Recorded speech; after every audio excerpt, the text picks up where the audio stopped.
এই বন্ধুসকল সকলোকে আন্তৰিক শুভেচ্ছা জনাই আজিৰ ভিডিঅ'টো আৰম্ভ কৰিছোঁ। যোৱাকালি অৰুণোদয়ৰ হিতাধিকাৰীসকলৰ একাউণ্টত অসম চৰকাৰে টকা সোমাই দিছে। কিন্তু যিসকলৰ হিতাধিকাৰী অৰুণোদয়ৰ নাম থকা স্বত্বেও টকা আপোনালোকৰ একাউণ্টত সোমোৱা নাই, কি কাৰণে সোমোৱা নাই আৰু কি কৰিব লাগিব, কি কৰিলে আপুনি টকাখিনি পাব নেক্সট মাহত, মই আজি এই ভিডিঅ'ত আলোচনা কৰিম।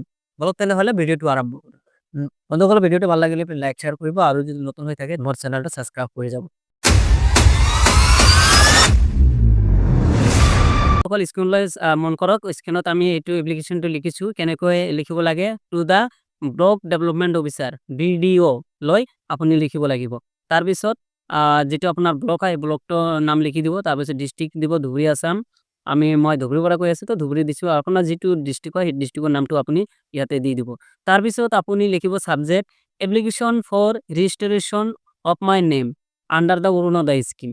এটো লিখিলে তাৰপৰ ৰেসপেক্টেড স্যাৰ ম্যাডাম দিব, তাৰপৰ I beg to state that I am ব্লাঙ্কখিনিত আপোনাৰ নিজৰ নামটো লিখিব।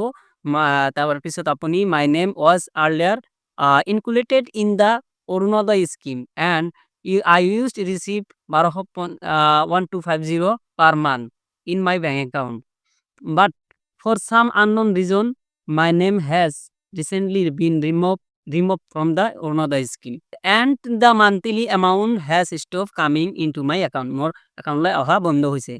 গতিকে therefore I request you kindly to look into the matter and take necessary step। তাৰপিছত লিখিব so that my name stored under the Arunodaya scheme and the amount is credited regularly in my bank account।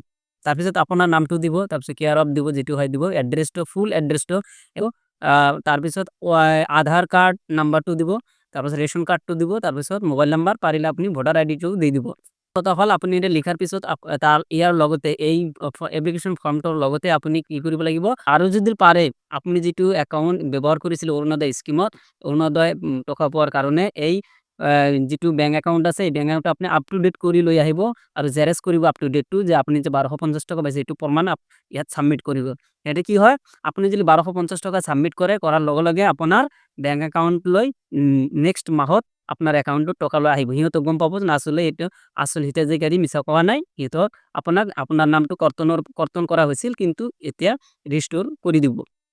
যদি ভিডিঅ'টো ভাল লাগি থাকে ইনফৰমেশ্যনটো ভাল লাগি থাকে শ্বেয়াৰ কৰিব।